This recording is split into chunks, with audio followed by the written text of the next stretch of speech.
迎回来，新闻大白话，我是罗光哲。再看到全球的关税战哦，那现在到底怎么样？现在台湾是不是谈判一场空？现在台湾还有这样的机会吗？郑丽君回台啊，现在没有新的进展了。现在往嘲讽说，你飞了5趟，结果还是一场空。那郑丽君今天回台之后，他怎么说呢？他说，谈判工作啊，仍需要努力不懈，希望能够争取更优惠的税率。那但是大家更关心的谈判内容，大家还是没有看到具体的成果嘛？那我们来看到，现在川普的关税是不是跟全世界的为敌了？现在啊，教全世界经济学吗？现在川普啊挥关税大刀，白宫的顾问喊说啊，值得获诺贝尔经济学奖。哇，这个是捧得非常高哦。这个纳瓦罗怎么讲？他说，我认为川普基本上啊，在教导全世界经济学，他或许有机会获得诺贝尔经济学奖。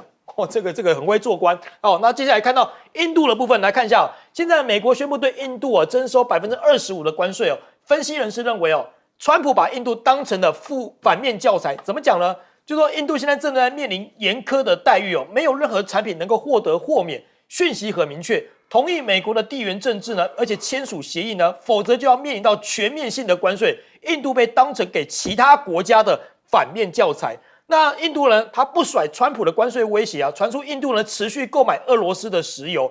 那川普怎么讲呢？他说：“我知道未来印度不会再买俄国石油，这是他听到的。但是根据2名印度高官的说法，他说印度进口俄国的石油政策没有改变嘛。新德里当局呢也并未向石油公司下达减少进口量的指示，所以没有在理你川普。好，那现在美国在开征25%关税之后呢，莫迪力推国货。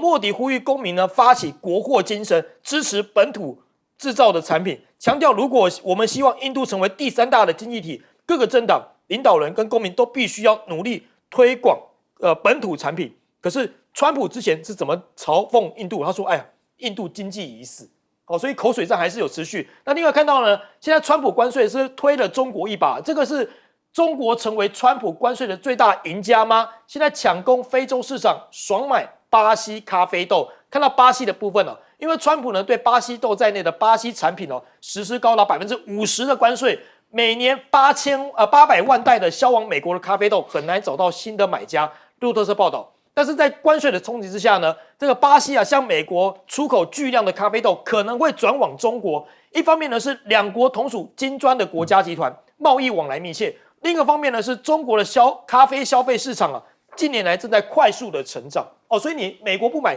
会不会现在转往到中国去了？另一个部分看到的是非洲的部分因为现在南非利比亚、阿尔及利亚、突尼西亚等4个国家呢，面临到25%到30%的高额关税。另外还有18个非洲国家被课予15%的关税。那截至目前那个关税截止呢，美国还是没有跟任何非洲国家达成协议显然非洲国家不在美国的优先名单上面。那这个时候呢，中国出手了。中国在6月呢已经对非洲出手了，暂停几乎所有非洲合作伙伴的进口关税。所以一来一往是不是直接会影响到？另外方面看到的是欧盟的部分川普2.0喊让美国再次伟大，强势敌意反促欧盟再次团结。这个是德国的这个南德意志报，他直接报道指出说，京东集团呢将收购欧洲最大的电子连锁商，或许不该被视为威胁。那这一次呢，是欧洲跟中国大陆的科技携手合作的一个契机，因为这个大陆的产品早就已经跳出欧洲人的一个观点，叫做廉价品质差这样的印象，所以有许多的这样的领域呢，已经进入领先者是事实。好，那今年上半年呢，包括了中国的货物贸易进口出口总额呢，达到了21兆人民币，那创下历史新高。包括了这个电动载人汽车，还有这个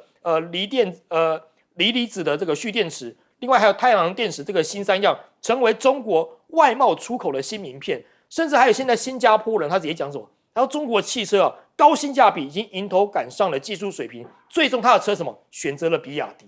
所以像是世界的贸易局势已经在悄悄改变当中了。请教彬哥怎么看？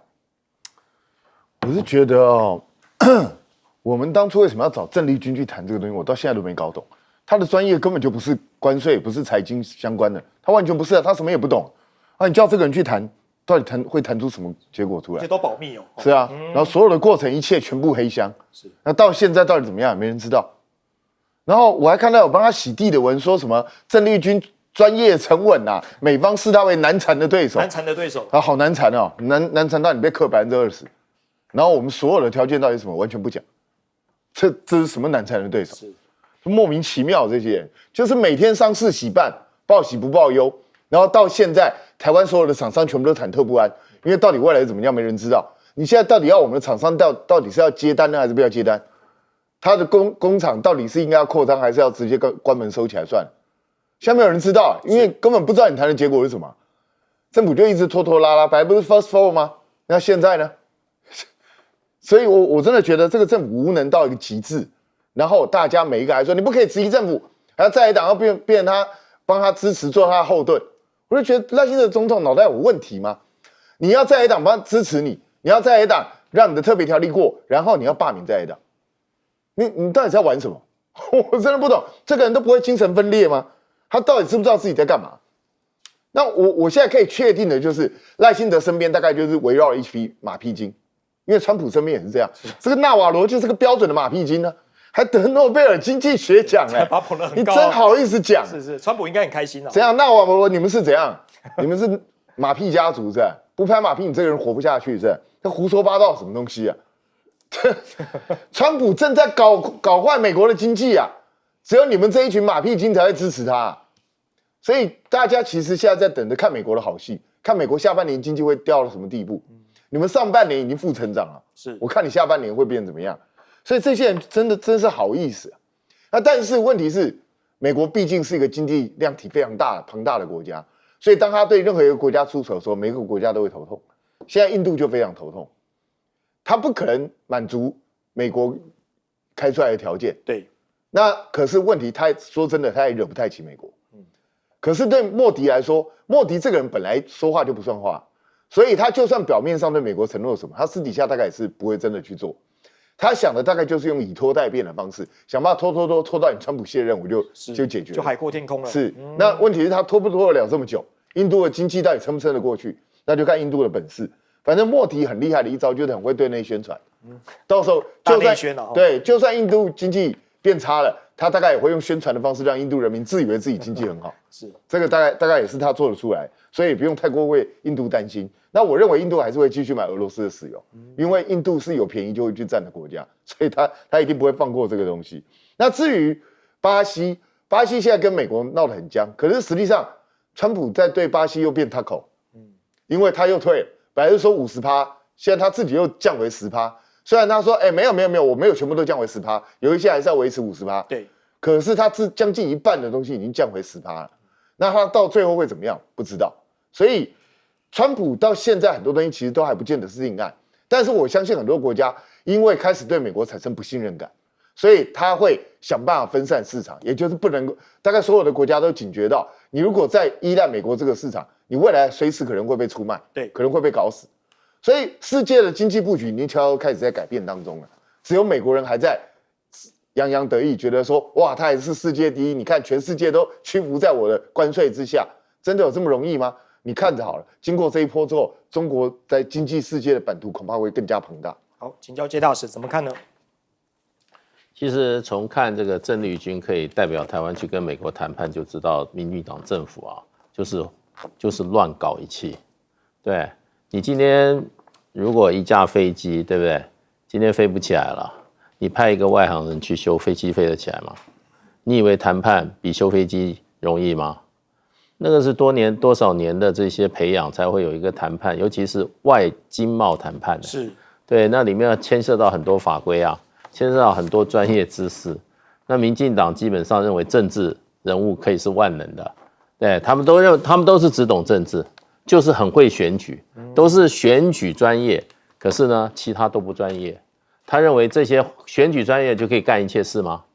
你医生可以随便，你今天人生病了可以随便找一个人取代医生吗？这个社会是有分工的嘛。那你看我们政府从过去从来没有那么乱过啊。我们经贸谈判一直都是专业的这些经贸官员在处理啊。行政也有这个经贸谈判办公室啊。那为什么不让行政院经贸办公室这个来负责主谈呢？让一个完全外行的人担任主谈。那中国大陆派副总理没有错，何立峰是主管经贸的官员啊，常年主管经贸，对，下面也都是他任用的人啊，人家也是派专业，只有台湾派一个完全搞文化部长出身的去搞经贸谈判，你说你会谈得赢，那不是笑话吗？对，你一个打排球的跑到篮球场上去跟人家赛球，你不是自己乱搞吗？是走错项目了。你本来就不行了，还要乱搞，所以现在这个国家就怎么样？我说穿了，就是2个字，就是乱搞，一点章法都没有。哎，你现在说20%已经怎么样？已经对于我们台湾的很多产业界，大家已经哀鸿遍野了。没错，现在这个产业界一片哗然。我说不，你起码应该搞跟日本、韩国一样15%，对不对？你不是说台美关系坚若磐石吗？美国一定需要台湾吗？如果台湾的这个第一岛链啊，如果美国失去第一岛，美国整个在亚太的这个整个战略情势都改观。你讲自己那么重要，为什么你不跟人家日本、韩国重要？结果你台湾搞到什么？搞到跟越南、跟印尼这样子差不多一样的水准。所以呢，基本上就平时骗别人骗惯了，骗自己也认为信以为真，然后呢，一去接触现实，原来差距那么远，那让我们的这个产业界，我跟你讲，真的是非常非常的危险。还有一个最大的问题，现在还没谈呢。你郑丽君回来干嘛？你给我们个交代吧。美国要我们开放市场，开放到什么程度？是一个讯息要先出来给我们知道。你今天越南跟这个印尼是100%开放零关税，通通要进美国货，通通进你台湾。那现在美国货是不是要通通这样零关税进台湾？你们谈到什么程度？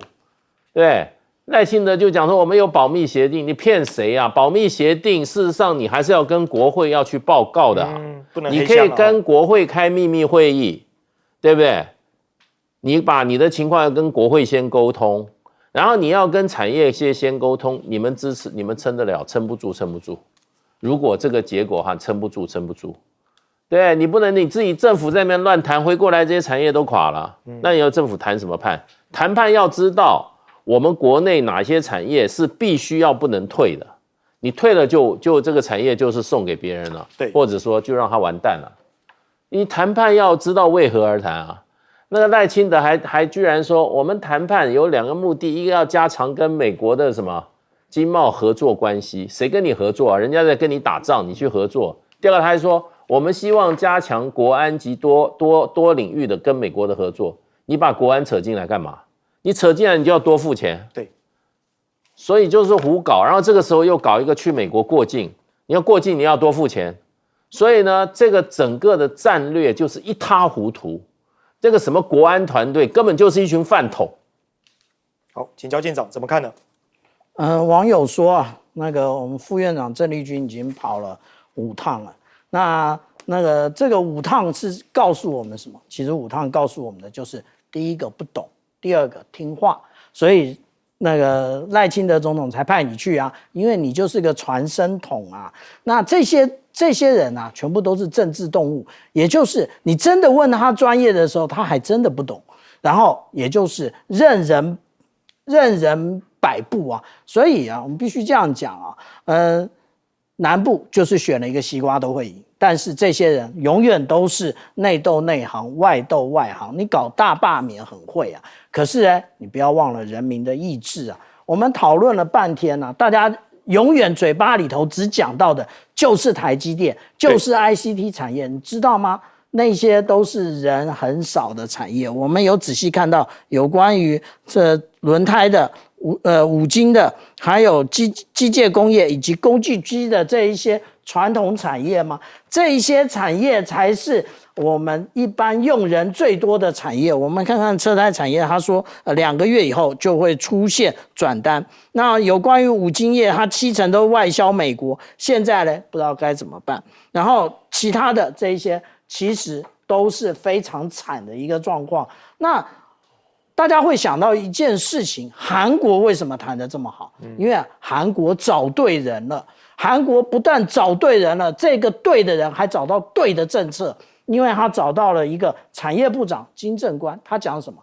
他讲的不是 MAGA， 他讲的是 MASCA。MASCA 是什么？也就是让美国的造船业再次伟大。这个直接对到了川普的心坎。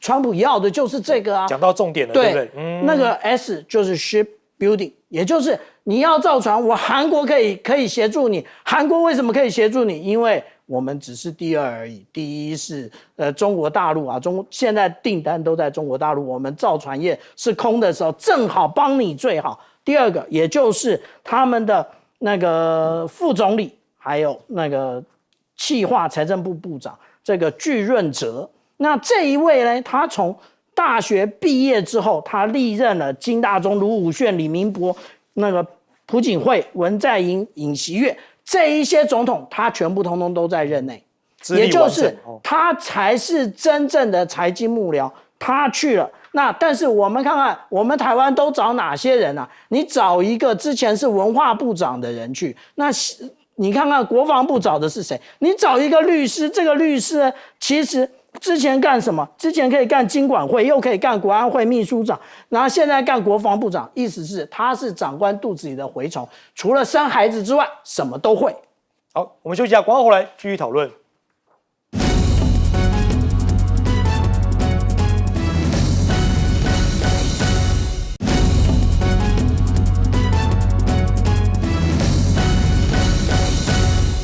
欢迎回来新闻大白话，我是罗旺哲。再看到韩国的部分现在美国要加强韩国的抗中力道了吗？因为根据日本媒体 TBS 报道，李在明呢目前正在11号的时候呢就会起身赴美，当地12号的时候会会晤川普来进行方向的一些协调。那韩媒指出呢，现在韩美同盟现代化的方案呢可能会成为会谈上的焦点，把这个案子呢纳入到外交还有安保上面的多项协议，相当于对于川普的第2张账单。好，那现在第2张呢，有没有可能牵扯到安保跟国防部门？大家持续看下去，因为现在为了防范中国的空中兵力扩张现在驻韩的美国空军将展开第2阶段的超级中队的这个测评。那现在呢，预计10月前就会31架的 F-16会从这个群山基地转调到乌山基地了，所以是不是要拉韩国来加强抗中的力道？那韩国的谈判手法是什么？刚刚谈到造船，现在成立了这个联合工作小组来应对美国的大规模投资项目。因为韩国的3大造船企业包括了现代重工、还有韩华海洋、还有三星重工，与韩国造船海洋工程会共同组成的一个工作组。那他们将放在让美国造船业再次伟大的倡议上呢，让美国那现在呢，首尔政府已经根据了这个倡议，提出向这个造船业投资1500亿美元所以呢，可能这点是美国非常喜欢的。好，那现在看到的是解放军驱离外机内幕大公开现在中国官媒称这个5直10驱离逼近美国的直升机那个央视呢在庆祝8·1建军节而制播的军事纪录片当中呢，智铺这个共军曾驱离通过台湾海峡外国军这个军舰上起飞的直升机，最后呢外军直升机呢知难而退。那尽管在影片上呢，这个外军的直升机呢被打上马赛克，但明显可以看出是美军的海鹰直升机。那美国的新闻周刊指出这个海鹰直升机确实是美国还有许多太平洋军事同盟国家所使用的这个舰载机。那另一个方面来看到的是首次公开看解放军如何精准掌握外军的信息，来确保驱离。这个是南部战区的这个空军某雷达站全天候对于这个空警侦察任务，官兵在24小时呢轮流战斗值班，还有雷达操纵员的模拟训练室。那在一次的值班过程当中呢，遇到了紧急的空情，发现一架外军机在几分钟之内呢，这个战机挂上实弹升空，2机盘旋交锋之后呢，雷达站精准的控制了双方的位置高度，最后呢，外军机怕了拐了个大弯，后来走掉了。好，另外一方面来看到的是这个歼10击落歼20的隐形战机中国大陆的练兵扑出玄机在一次的对抗当中呢，中方的歼10C 战机在作战的系统支援下呢，成功击落了一架歼20的隐形战机。这个飞行员他透露出他如何击落的这个隐形战机的细节。他说这个飞弹发射之后这个战机的雷达也无法持续探测到对方的目标，他怀疑目标可能是隐形战机，或是雷达遭到对方的干扰，甚至呢，他当下直接请求这个友军单位呢来扫描目标，预警机呢为歼10C所提供的情报，才让他可以锁定歼20。那另一部分来看到的是这个印度的这个标风战机被击落的真相曝光，误判情报误判中国的导弹射程，这个是印度官员讲的。那现在呢，包括了巴基斯坦官员直接讲说，巴方还发动了电子干扰来扰乱印度的空军系统。那对美国来说呢，现在美国是不是要发展 F-55呢？那美国 F-55是不是川普的行销幌子呢？业界说 F-35啊，塞2颗引擎几乎是不可能的，因为川普说啊，如果把 F-35为基础开发出双引擎版本，就升级版嘛，所以面临的 F-55战机，那很有一部分的原因是他不喜欢单引擎，但问题是，如果你要将 F-35改装成双引擎的战机的话，就必须要彻底设计机身，还有机翼，还有机尾，还有引擎的外身，而不是在打造一个变体。加一个引擎而已，没有这么简单。所以川普是把这个 F-55想得太简单了呢。先请教彬哥，彬哥你怎么看这个？现在美国要拉韩国来加强抗中力道，这个其实是很合理的啦。因为美国本来它现在的整个战略就是要让日韩担负起更大的责任，甚至包括我们台湾都担负起更大的责任。然后美军退到第2岛链甚至第3岛链，这是他们的基本战略。所以他一定会大幅要求韩国。不管是在军费上也好，或者其他相关的力道上面都要加强。然后他也知道韩国的造船业是不错，所以美国现在自己的造船业不行了，所以他当然就是要利用韩国的造船业，然后来帮美国生产军舰啊，然后提升美国的造船能力，这个都是很显而易见的一个走向啊。所以我觉得未来这个趋势应该是不会变的，那只是就是看双方合作能够合作到什么样一个地步而已。那当然，对韩国来讲，韩国其实也没有什么别的选择，因为实际上我们也都知道，韩国也就是个被美国控制的国家，是，所以它大概也就是美国要怎么走，它就是往这个方向走。那导致你这几年可以看得出来，解放军对自己的自信心越来越强，所以过去很多被他们视为机密的东西，他们现在都是直接把影片都给你看，然后甚至还告诉你他是采取什么样的战略，然后他驱离了怎么样的敌人，所以他最近这种影片越来越多。这代表他对自己的自信心越来越强，而且我觉得这也代表他们现在可能在研发更多其他的下一代的机种，更高阶的武器。对，所以他已经不再在乎这些机密让你知道，我就让你知道我也不怕，而且更重要的就是他也要借这个方向来产生威慑力，也就是让你知道我现在只是不愿意跟你正面起冲突，并不是我打不过你。我觉得这是他要传达的一个意义哦。那他特别讲这个歼17去击落歼20，其实代表什么呢？其实他就在告诉你，第一个，即使是世代上比你落后的战机，即使不是逆中战机，但是只要借由整个体系的帮助，我还是有可能击落逆中战机，战力也是很强。对，所以这个就是他在告诉你一个未来作战的一个体制，这个态势，也就是不是你一台战机本身强就有用，而是我整个体系。我整个体系联合发挥效果之后，我一样可以打垮你，即使我看起来好像并没有比你先进。所以这个就是未来战争的趋势。这一次巴基斯坦其实也是用这种方式去打垮印度的空军。所以印度如果没有办法发展出这样的体系的话，它未来当然就不可能是再继续跟巴基斯坦抗衡。这也是印度自己要赶快改进的地方。那至于川普老讲那个什么 F-55，本来就是胡说八道的东西。因为战机这么简单吗？单引擎就直接改成双引擎，那其他地方都不用改，你在讲笑话、天方夜谭嘛，根本不可能嘛。所以基本上你单引擎飞机要改成双引擎飞机，就是重新设计了，基本上就是重新设计了。那重新设计哪那么快？你整个气动力啊，相关的这些都要整个大改。所以川普本来就是门外汉，所以他会讲出这种话一点都不稀奇。问题是什么？问题是谁传递给他这种错误讯息？告诉他随便塞2个引擎进去是可行的。所以我觉得现在川普身边围绕这一瓶马屁精，才是未来真正让美国再次衰落的幕后黑手。好，请教舰长怎么看呢？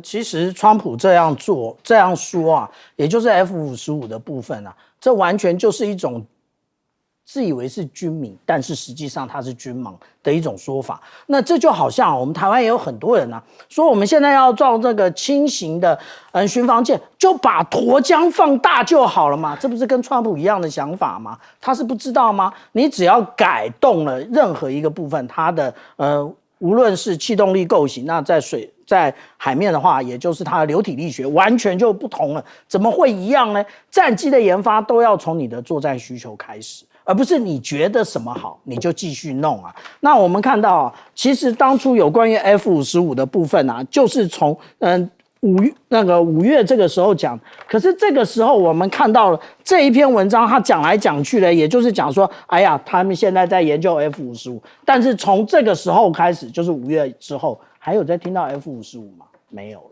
那这件事情也不用等到国外的专家跟我们讲啊。那其实我在5月的时候，在友台的节目，我也就这样讲啊，就是这更没用嘛，不要再用那一些军盲的那种角度来看这件事。至于现在的作战形态，都已经是我们讲到体系化，体系化真正的最重要的节点，也就是预警机啊。所以你买了再多的其他乱七八糟的飞机都没用，你最重要是预警机。但是预警机呢，现在既然变成重中之重，它也是最重要的一个打击对象啊。我们看到为什么解放军他们在研发霹雳17。可以打到400公里远，因为它就是要在你的这一个预警机的雷达征收范围之外，然后从有高度的落差，然后直接攻击你，在你的那个波束套的外面攻击你。这一个所显示的就是一个波束套的一个示意啊。那其实我们讲到这一些，也就是例如说歼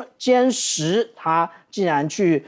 可以有效的拦截或者是击落、模拟击落这个歼20啊。其实另外一件事，也就是最近大家常常在讨论有关于这个歼20到底有没有穿越这个对马海峡的问题。这个问题啊，大家都在讲，连韩国的媒体都在报道。那可是呢，韩国跟日本为什么不讲话？你拿照片出来说，当时我们有监控伴飞就好了，但是为什么拿不出来？可能真的没有抓到啊。那如果说以这样的一个可能的航线的话，其实我们必须这样讲啊，这是在于逆中战机它的机侧这一个部分最容易被接收的部分，也就是我们看到以机侧这个部分，它的 RCS 是最为强烈的部分。它为什么敢？因为他知道你没这个能力啊。那为什么没这个能力？大家有人说萨德不用，为什么？因为萨德它的雷达不是旋转式，它是固定式的，对准北方，对准北韩的，那他怎么看后面啊？那真正该讨论的是日本，日本有这个FPS3跟 FPS5。这两种雷达，可是这两种雷达有个最致命的问题，也就是他当初最想做的，也就是对于飞弹的防御，所以他用的是垂直极化的一个天线，这个天线没有办法来反制预警，也或者是征收预警逆中战机。好，请教介大使。韩国这次这个跟美国的贸易谈判，它的关税税率是15%，韩国国内并没有很大的恐慌。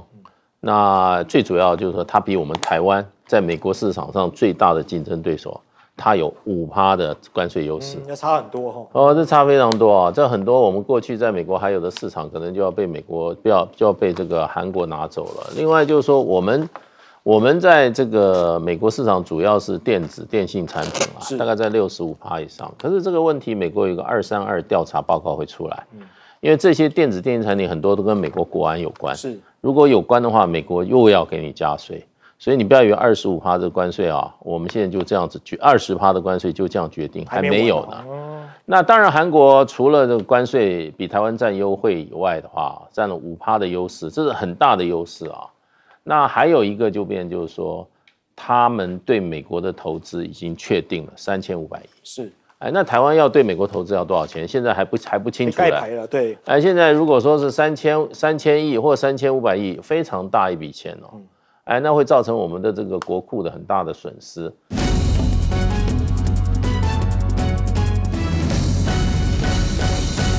其实呢，现在大家都在讲关税这件事情是全世界都跟美国共同的话题哈，原因是他没有放过任何一个人啊，甚至呢，他现在也告诉你了，慢手给笑哦哈，如果你再这样下去的话，也会升的。这个是印度下一次已经被拉到25% 的关税了。那某种程度来说，是川普给他的一个惩罚，或者他们认为是一个威胁。但是即便如此，还跟你讲不能再买俄罗斯油，再买我就再加罚金，他还是继续买。印度2名官员直接跟《纽约时报》讲了，我们的政策不会有任何改变，便宜的油为什么不买？川普说 OK 啊，好，我也听说这样，没关系，大家拭目以待。可是呢，在大陆这一边，他们怎么看这件事情？大陆官媒牛弹琴呢，他是这样讲的，说，其实这些是长期合约啦，你不是一夜之间就有办法停止购买的。川普、莫迪确实交情还不错，但是印度跟俄罗斯的关系更是长远还有深厚。只是川普的这一出手，确实也造成了一些影响。譬如现在大家所看到的就是满载着俄罗斯石油的船只，现在已经改道要避开印度，改往其他的地方。要怎么样后续来做这个转换，现在还不知道。但是莫迪很直白的告诉川普，没关系啦，我们不急。彭博社的报道，他们讲到印度呢，2月的时候有跟美国讲，我们不急的是不急着再买你的 F-35隐形战斗机了。之后是不是会因为关税而让美印之间的交情出现一些变化？这个大家可以好好来观察。因为呢，这一次的这个关税战，其实川普早就已经不爽在先了。7月20的时候，不知道为什么突然之间跟他共和党的人开会吃饭，讲了一个印巴冲突，哎呀，5架战机，印度战机被击落。7月30的时候呢，直接跟你讲，我是征25%的关税，而且你买俄罗斯的能源，我会额外罚金，然后再到7月31，他就跟巴基斯坦签合作协议了，说要开发石油储备，那不就是整个跟印度在对着做吗？现在的美国到底他要怎么样来走他未来的路？因为呢，看起来美中现在谈判后续还有的谈，可是呢 H20 上一波已经说要放了，但现在说卡在哪里？卡在出口的许可管制。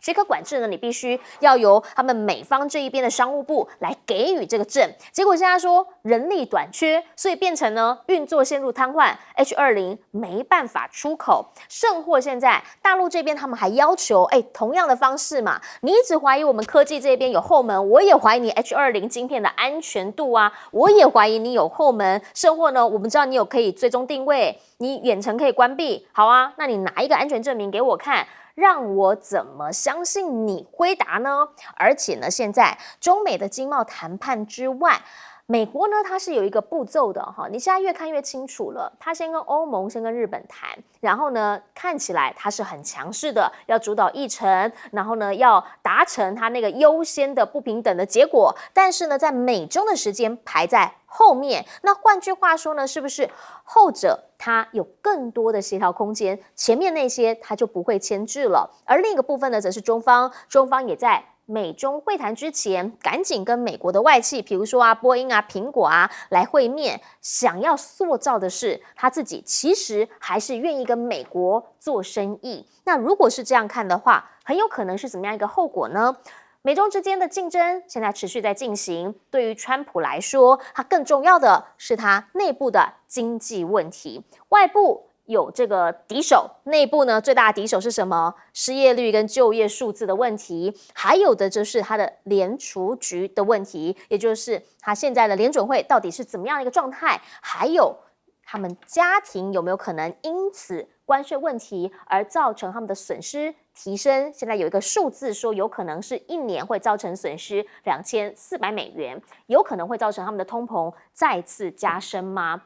川普现在呢？现在难题很多，国内的难题，他来找对手找这个敌人。他现在认为敌人是什么？是 BLS 的，也就是所谓的劳动统计局。他觉得劳动统计局那个就是拜登任命的，那个就是一直在给他乱做数字的，所以他现在就直接把他给 fire 掉了。但是呢，克鲁曼就直接讲，如果你要是这样做的话，那有可能会造成对于美国经济大家对他客观数字的一个严重误判的后果。巴菲特旗下的波克夏很多投资者都在看他现在怎么投。第二季发现了他的营业利润呢下滑了4%，也就是说，川普的关税现在后续的冲击影响可能还没有真正的显示。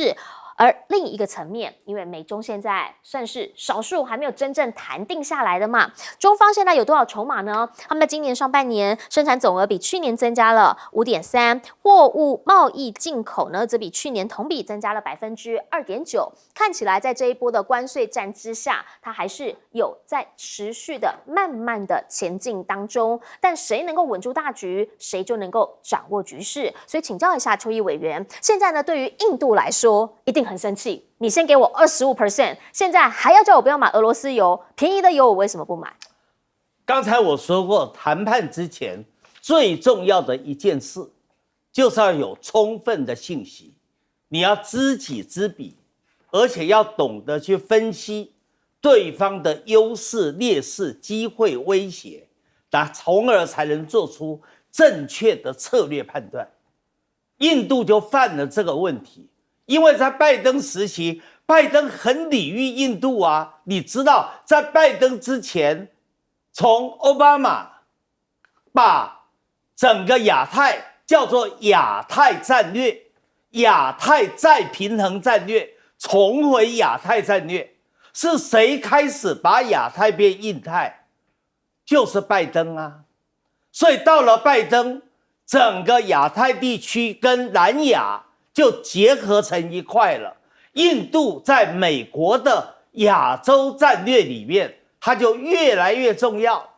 莫迪就拿翘啦，再加上它的经济总量不断的往上攀升，它不但人口超越了中国大陆，成为世界上人口最多的国家，它在经济总量上面也可能在未来的2年内，它会超越日本跟德国啊，它会仅次于美国跟中国啊，会排名全世界第3啊。在这种情况之下，莫迪就觉得我印度越来越厉害啦，所以我印度可以站在中美俄罗斯3强之间，我可以在里面游移，在里面投机取利，我能得到对我印度最大的国家利益。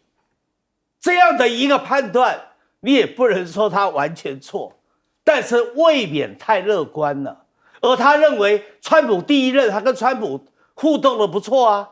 这次川普2进宫，他在2月的时候，莫迪也到了白宫跟川普见面，2个人也亲密的不得了，这都使得莫迪发生了误判，以至于莫迪在谈判到市场准入的时候，他把态度弄得过度强硬。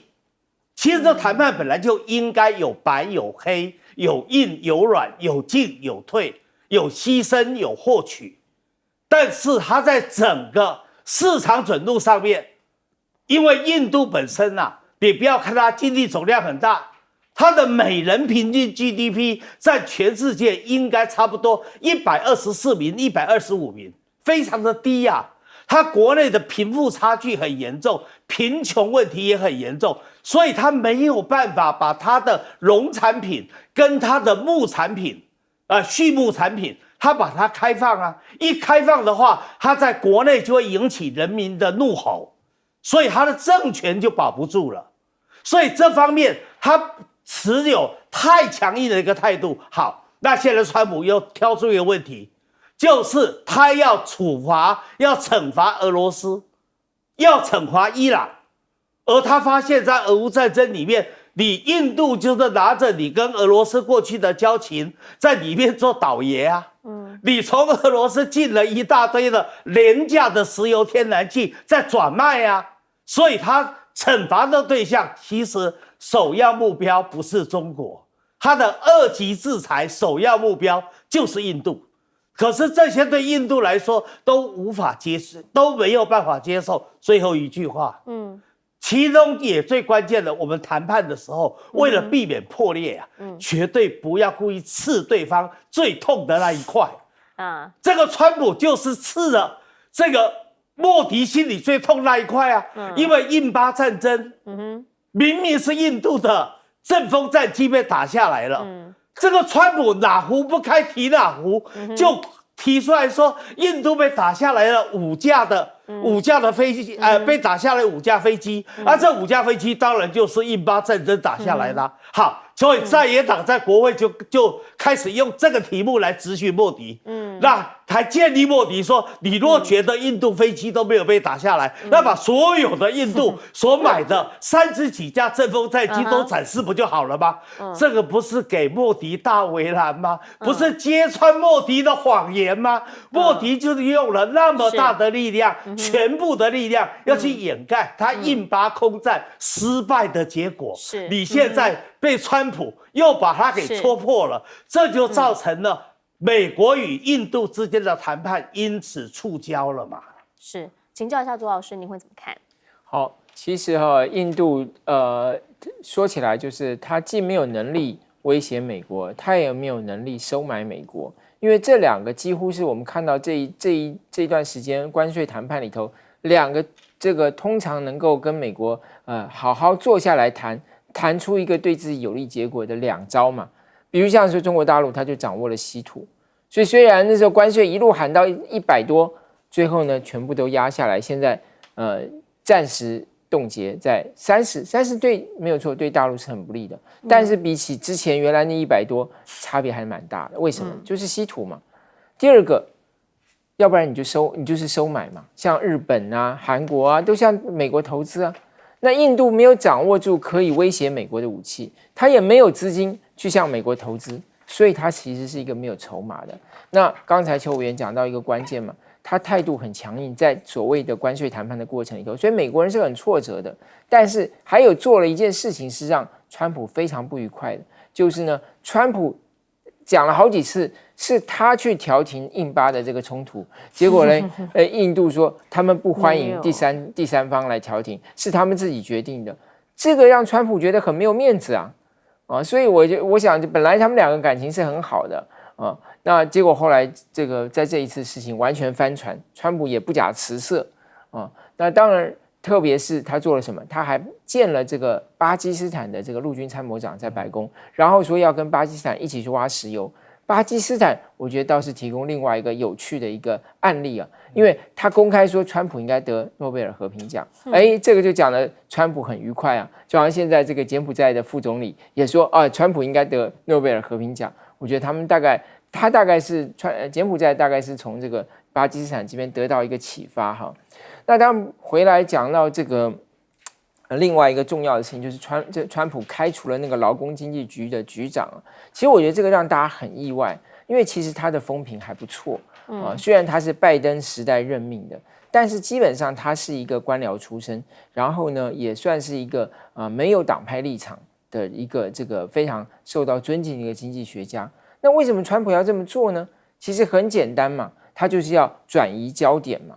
因为其实他自己内部也碰到很多的这个挑战嘛，所以当然他就要不断的开火，找这个找那个，说问题出在这个人，问题出在那个人我觉得这个大概是现在他的一些做法了就是要铲除一些坏消息，一方面让大家去转移焦点，说这个人你看，因为这个是很符合所谓Mega 他们的这种所谓的阴谋论嘛你看这个就是拜登埋伏的暗棋，要来破坏我的大局。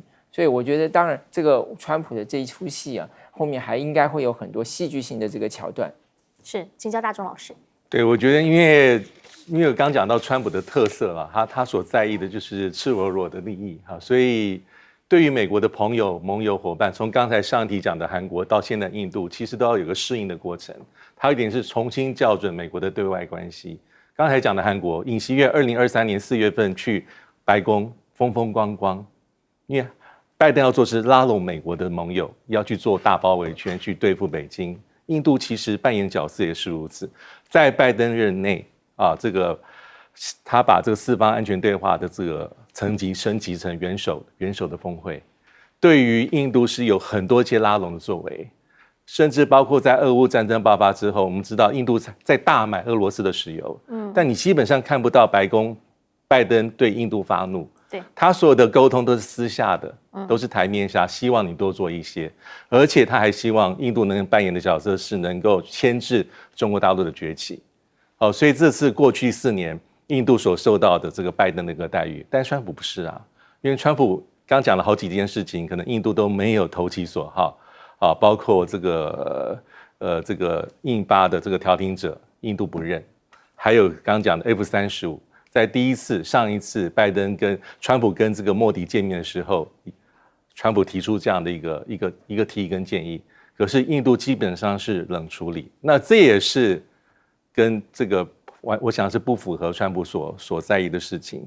那还有一个地方是以目前来说，这个川普对印度是强硬的啊。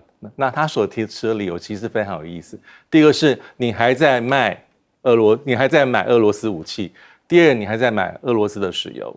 所以川普最在意的地方还是从经济的角度去看待这两件事情。好，因为现在来讲的话，这个印度大概有1/3的石油是这个俄罗斯，而且每一天购买还是175万桶啊。这是川普所在意的地方。那为什么莫迪这么强硬？其实他可能还有内部不得已，还是农业、农产品还有基因作物，这点是印度的官员多次讲到说，他们能够让的空间很有限。所以莫迪说，那希望能够继续后续再谈。但是大家都应该体认到川普的一个谈判的风格跟特色很清楚、很犀利。其实呢，现在讲到了印度，他们买的是什么？是俄罗斯的油嘛。那现在呢，其实美俄之间的关系也真的没有太好，甚至有点紧张有没有可能真的最后核战打起来了？这个是大家全球最在意的事情哦。因为呢，这个他的前总统，俄罗斯前总统梅多韦杰夫跟他就是在网络上面之间你来我往，两个人都很喜欢发tweet或者是呢这个发脸书他两个人呢开始挑衅言论了，让川普气到直接下令要部署2艘的核子潜艇。现在呢，因为他部署了核子潜艇到进俄罗斯的水域，所以呢，就让双方大家想要讲，是不是你来我往之后，普京会用同样的方式来回应？那如果大家都开到这边，大家最怕就是这种擦枪走火啊！不要让一场网络口水战变成了核升级。莫斯科现在静悄悄，到底是什么原因 ？BBC 的分析是这样说呢：川普发出狂言只有10个多小时，克宫都没有回应，两个可能一个就是还在推敲到底是真的还是假的我们要怎么样能够适度的回应？第二，根本不用理他，而他认为后者的几率比较大。现在美国的外交官呢，则在联合国讲说呢，其实你们一直以为中方跟俄罗斯没有往来，其实中国有秘密的向俄罗斯来提供巡弋飞弹的技术，而且呢，不仅是只有军民两用现在这一些东西也都是他们彼此在交往之中的。但是呢，海底的这个军备新战局确实有可能在近年会有大大的推进，毕竟美国呢已经核电推进了，中方现在呢也说要复制技术之后会弯道超车换句话说，之后呢不是只有在能源的部分，能源加上军事，甚至呢在海底下的核潜舰的发展，很有可能以后会有一个大跃进，那就会让彼此之间在军备战更升级。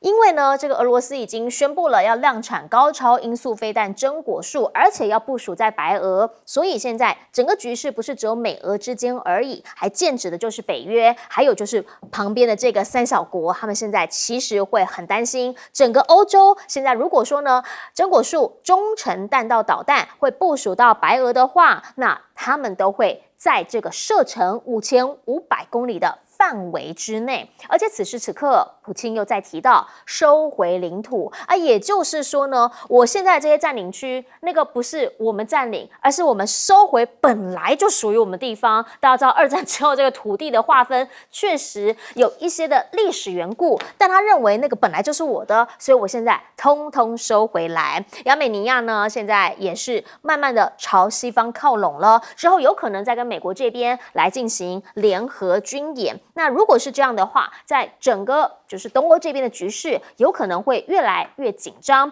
毕竟现在乌克兰仗别忘了它还在打呀。好，目前欧洲最大的核电厂就在乌克兰的这个核电厂扎波罗热呢，现在传出说附近有爆炸声响。IAEA 也就是国际的能源总署呢，他们现在说确实这边呢有看到一个大雾，有爆炸声，然后呢有受到了袭击，所以他们再次的呼吁大家军事克制，因为都担心会有所谓的核事故。至于乌克兰的前线，现在也发现很多人在发战争财，因为呢抓到了一个乌克兰的议员还有官员，他们福报电子战跟无人机的价格被捕了，甚或呢他们先前其实有很多的采购贪腐案，抬高价格多少？您知道吗？将近有30%啊！泽伦斯基说零容忍，但是大家也想问，在这整个战争的过程当中，有多少人是借由同胞的人命，或者是同胞的失落家园，在因此而发财呢？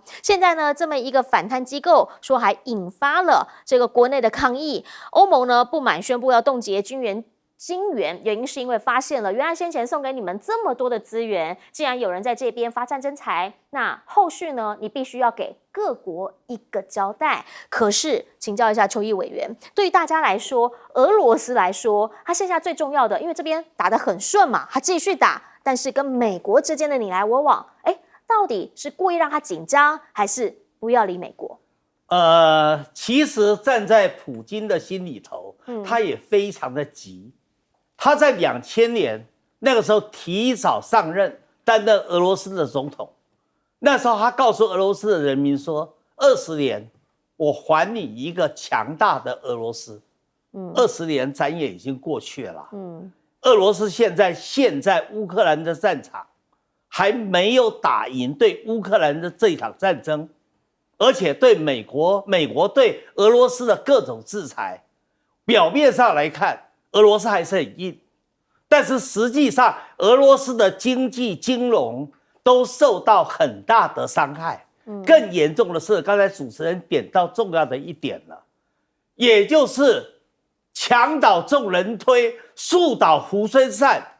你不赶快解决乌克兰的问题，接下去就是过去苏联或独联体里面的那一些国家，恐怕都会跟西方结合，来打击你俄罗斯。那时候对普京来讲，就是俄罗斯的一场大灾劫。你总不能说一直躺在中国的身上吃大锅饭啊，中国也没那么多大锅饭给你俄罗斯吃啊。所以目前的情况，其实你不要看普京表面上气定神闲，但是其实心里很紧张。他就是因为心里紧张，所以才安排了一个黑白脸嘛。梅德韦杰夫本来跟他之间就是一个搭档嘛，普京做总统，梅德韦杰夫就做总理，任期到了。那普京下来做总理，梅德韦杰夫上去做总统，就这样子两个人轮来轮去，这就是一对二人转嘛。好，那现在谁做黑脸？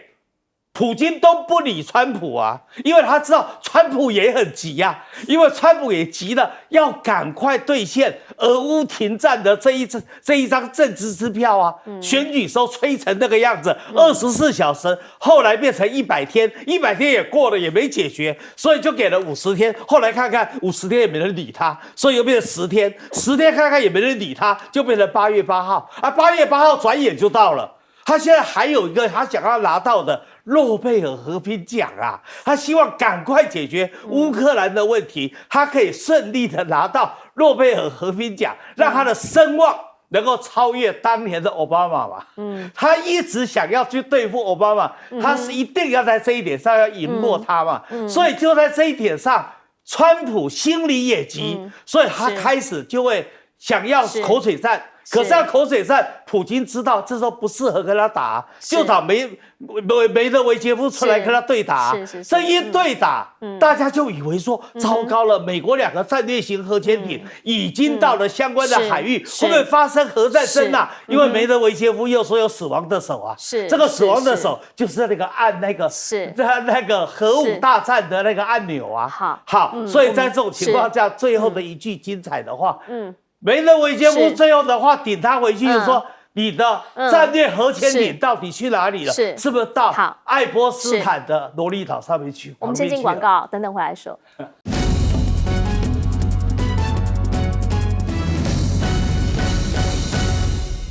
我们刚刚讲到美俄之间，现在大家最担心的就是它整个核威胁是不是已经升到了一个态势上？请教左老师。其实核武在这从乌克兰战争以来一直被拿出来讨论。当然，大家都认为说这是因为这个普丁的一种恐吓啦，就是说要阻止欧洲进入战场，阻止欧洲派部队到乌克兰去。但这个已经从恐吓变成越来越实际啊。就是说，现在包括它的这个真果树飞弹的这个拨到这个白俄罗斯去部署，然后包括他这个提到说他可能在哪些地方所使用这个战术性核武。那当然川普的这个策略看起来就纯粹只是转移话题嘛，就表示说他对俄罗斯很强悍啊。其实这个就是要掩盖他现在要讲的这个什么12天内这个就要停火这件事情，未来可以想见他又不会兑现嘛。所以他现在只好做一些动作。但是我们看到，其实它背后也反映一个很真实的事情是什么？就是说，原来美俄之间是有一个所谓的限武协定的。这也是当时这个奥巴马会得到诺贝尔和平奖一个很重要的一个因素，很重要的一个事情啦。那现在这个美俄之间的和平协议，美俄之间的限武协议是在2019年终止，那双方都没有延续。2019年就是川普当总统的时候。因为这个限武协议失效了之后，所以现在这个俄罗斯才可以到白俄罗斯去部署所谓的真果树飞弹，因为那个是飞弹的这个它的打击范围原来是在限武协议里头所禁止的。那个飞弹，它到了这个白俄罗斯之后，它是可以涵盖欧洲所有的国家，所以对于欧洲是带来一个真实的威胁，也就是使得欧洲在未来要派部队到乌克兰去，不管是作为安全部队，安全所谓的监督的部队、监督停火部队，或是实际上去支援乌克兰，都会真的是这个会受到很大的牵制，会有很大的这种威胁感。好，我们先进广告，等等回来请大钟老师来帮我们做结论。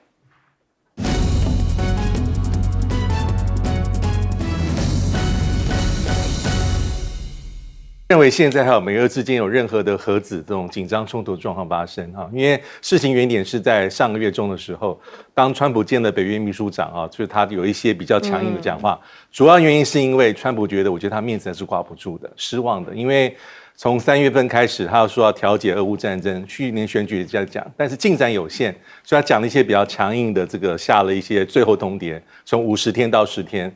但是俄罗斯不是省油的灯，所以梅德韦杰夫是在社群媒体上反击，他说没有这回事，我们俄罗斯不是被这样吓大的，所以他用这样的方法。但里面讲到一个刚刚讲的死亡之手，是指过去美苏在冷战期间，假设就算是俄罗斯苏联领导人不在，他会有一个自动的核子报复，假设美国发生攻击的话，用这样的方法去抵这个川普，但川普当场这样子去反驳他，川普面子又再度挂不住。